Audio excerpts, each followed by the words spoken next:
In today's video, we unbox a trio of WizKids pre-painted 4D terrain sets, and also look at a number of other WizKids terrain pieces that you can use right out of the box to create immersive RPG environments and ready-to-go wargaming battlefields.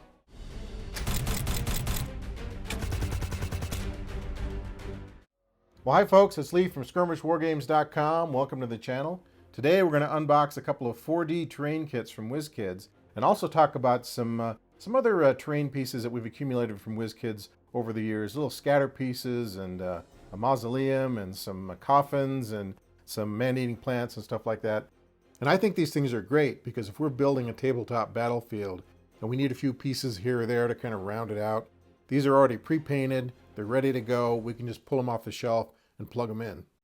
So we're going to look at these 4D terrain kits. These are relatively new that have come out from WizKids the last 6 months or so. I had actually pre-ordered a larger combined set, and I was waiting on that, and then I was informed that they decided not to sell that, and so we have the two separate kits. This is the Medieval Farmer kit and the Homestead kit.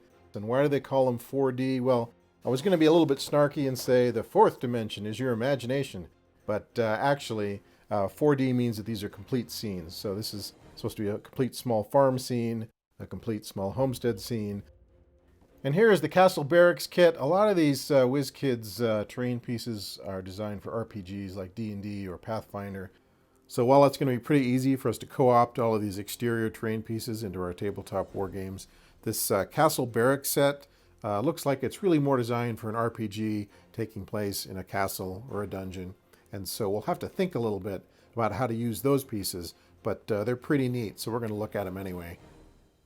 But before we get into that, I want to show you some of the other WizKids stuff that we've accumulated and what we've done with it, and maybe that'll give you some ideas.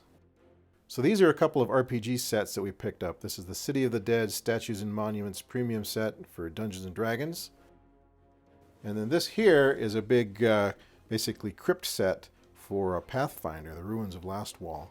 This Pathfinder set actually comes with a full crypt, some gates, some tombstones, some stone coffins. These are some of the sarcophagi that come with the Pathfinder set. And so this is what you get. You also get a bunch of these tombstones. You get a bunch of tombstones. And I'm getting my tombstones confused because I have tombstones from a couple of different sets, but I think these are the right ones. Okay, so here's a closer look at the mausoleum that comes with that. And this is a pretty good start on a basic cemetery set. But what we did is we had some different crypts. This here is a little crypt from a company called Ender Games, and this came off of Amazon, and I think you get the crypt, a couple of statues, and a whole bunch of these digitally printed tombstones. So this is how the whole kit looks, is this digitally printed white stuff. And as you'd expect, it has the striations in it and everything, but it's inexpensive. So we get the basically the mausoleum, the two statues, about another 30 tombstones, for about 20 bucks, and I think because we're Prime members, we got free shipping too. So a pretty nice little piece. And when you paint it up from 3 feet away, you can't really tell that it's been printed on a 3D printer.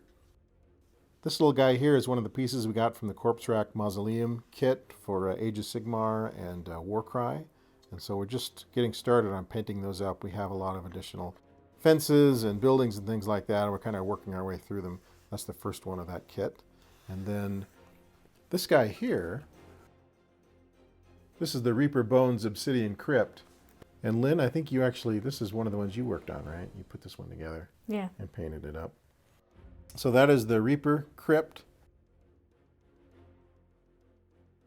And I guess the point of it all is if you take a little bit from here and a little bit from there and just kind of build on it gradually, then eventually you get enough pieces to make your complete graveyard. And speaking of which, okay, so now that I showed you those mausoleums, here is some of the pieces from the City of the Dead Statues and Monuments set. So this is a nice little collection of pre-painted statues and stone coffins that would fit right in with the crypt and mausoleum buildings that we painted. Some options I was thinking about is we could actually do a Frostgrave game where you had to open each coffin, but you didn't know what was in it. Maybe there was going to be a skeleton in there, or a treasure in there, or 2 treasures, or a demon, or maybe it's empty, and you don't know until you open it what's actually in there. So Mini mystery boxes. that's right, mini mystery boxes. I'm looking forward to doing that one Frostgrave scenario with the skeletons, where the mausoleum just kind of constantly generates skeletons. That'll be fun. Okay, some other things that we've acquired. I think these came from the, there is a WizKids Pillars and Pools set. That's where we got these nice little columns. I especially like this collapsed column. It's just useful to have.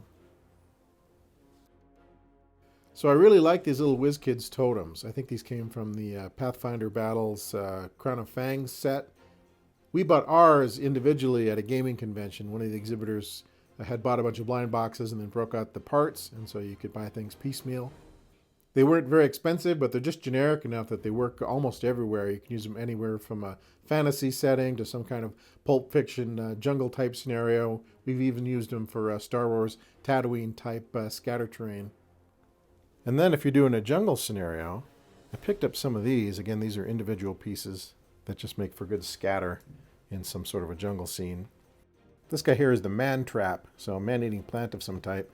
And I bought a bunch of these because I liked them, but I'm not really crazy about the black base, especially if you have a green playmat. So I've been experimenting with sort of dressing them up a little bit, throwing a little shade on there, putting some texture on the base. And I haven't worked my way through all of them yet, but I think when I'm done, there'll be nice little pieces that you can just throw down. Sort of an impenetrable obstacle in a jungle type scenario. The Lost Island man traps. This guy here is a murder vine. He's got a little skeleton in there. And this is what it looks like when you just make the base dirt brown. And nothing fancy, but I like it better. Same thing here. That's a creeper vine, I think, right? And there's what he looks like with a black base. And just take a few minutes and throw a little dirt brown on there, and I think it's nicer. But yeah, I like these a lot. Okay, there's one other thing I'd like to mention regarding these pieces before we get on to the 4D terrain sets. We like these pieces a lot. I like having the scatter terrain I can just throw down. But there is one thing about them that I don't care for, and that is the smell. These are plastic pieces. I'm assuming there's plasticizer or some other solvents involved in the creation of them.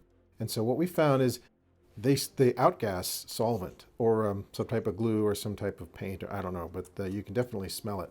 You can't smell it if they're just sitting around day by day. So they're just leaching this stuff into your house. But what we found is if we put them in a Tupperware bin, a cheap little dollar store piece of plastic here, and even 24 hours later, you open that up and you can smell the solvent. It's really strong. And if you leave it in there for a couple of weeks or maybe a month, really a lot of solvent accumulates in there. So what we found that we like to do is I'll put them in a plastic bin, a little sandwich bin here, and when I want to use them, I'll take them outside and I'll let them air out for a couple of minutes because I don't want all that solvent outgassing into the house. God knows between the glues and everything else that we use on a day-to-day basis what we're breathing in, but this is just my one little attempt. So yeah, they are a little bit stinky, so keep that in mind. And if it doesn't bother you, it doesn't bother you, but we can definitely smell it. So that's why we keep them stored in the plastic bins. All right, that's our safety notice for today.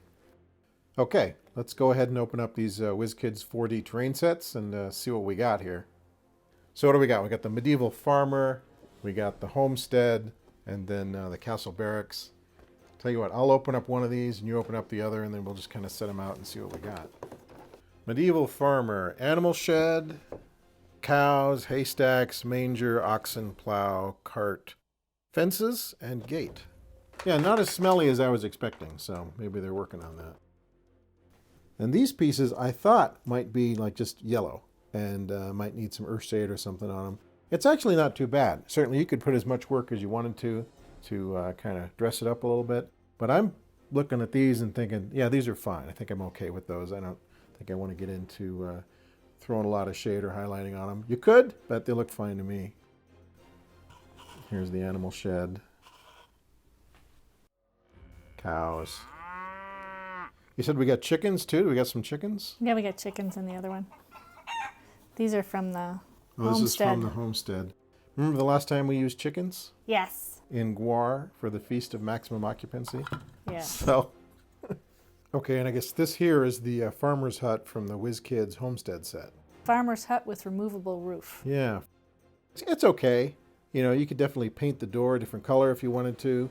You can throw a little more wood grain on there to dress it up. It's got that shiny kind of plastic look to it, but for what it is, the roof isn't that bad.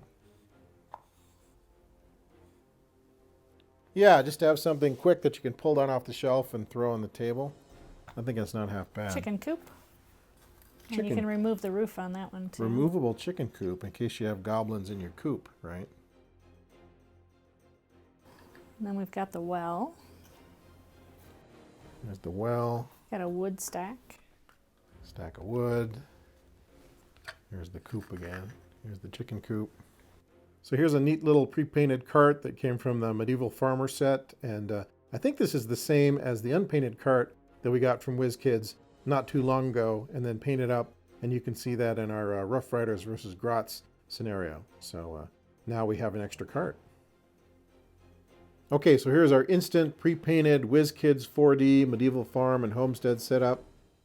And we actually have a few more Dark Ages type buildings that are either partially completed or yet to be started. And once those are finished, then we could merge those in with these prefabricated WizKids pieces and have a pretty good farm or homestead layout for scenarios involving bandits or Viking raiders or orc marauders or anybody who wants to come in and try to steal the livestock. All right, what do you think? I like it. What's your favorite? The chickens. The chickens. You could have the goblins raiding the farm, and then they'd be trying to steal. Chickens are worth a certain amount of points. A cow would be worth a lot of points. A pig would be worth a lot of points. So you could have the goblins versus the farmers with their pitchforks and brooms and rakes trying to fight off the goblin menace. Well, let's back that up. We'll set that aside, and then we'll look at our final box here. All right, so this is the WizKids Castle Barracks 4D set. And as we mentioned earlier, unlike the farm and homestead sets, most of the pieces in here are really designed to be inside a castle or inside a barracks or inside a dungeon, something like that. So just keep that in mind if you're looking at this particular kit. And I should also mention there is a WizKids gas station 4D terrain set if you're looking for something a little more modern. Now, that particular set is not that useful to us because we pretty much have all the gas station stuff that we need. But maybe someday they'll come out with a post-apocalyptic terrain 4D set. And that would be interesting. I'd like to take a look at that. We'll wait on that. Fingers crossed.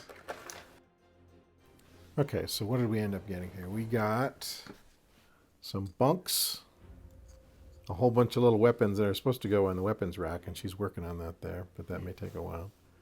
Here is, that looks like that is a practice dummy.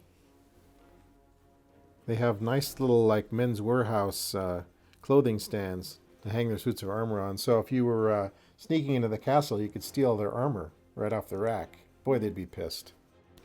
That looks like an archery practice target.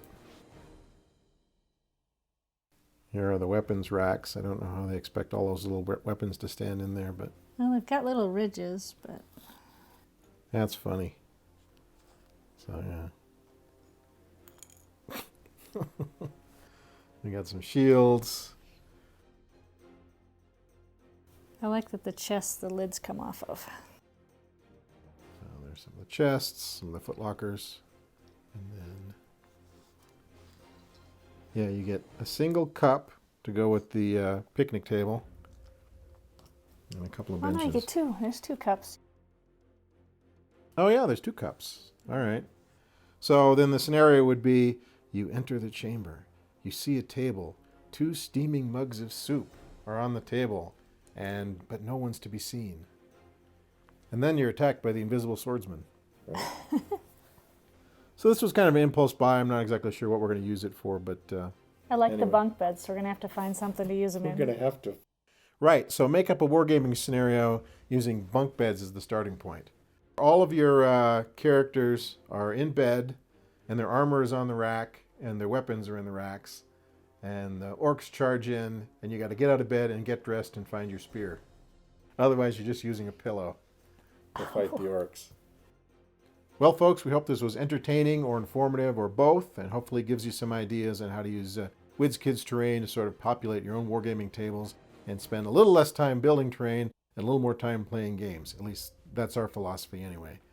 So yeah, Lynn, can you imagine some type of farm scenario where the angry farmers are fighting off the pesky goblins? Yes. Goblins or Skaven or yeah, that's right. what have you. There's rats in the corn, big rats with swords. Yeah, that sounds good to me. It'll be sort of a sequel to Ben and his army of rats. if you ever saw that movie. Did you ever see that one? I did not see that one. Michael Jackson sang the soundtrack to it, so check it out. I might have to go look that We'll one have up. to look that one up. It's a classic. Anyway, folks, as always, thanks very much for watching. If you like the things we do here, please subscribe to our YouTube channel. Please give this video a big thumbs up. And of course, please visit us online at our website, skirmishwargames.com.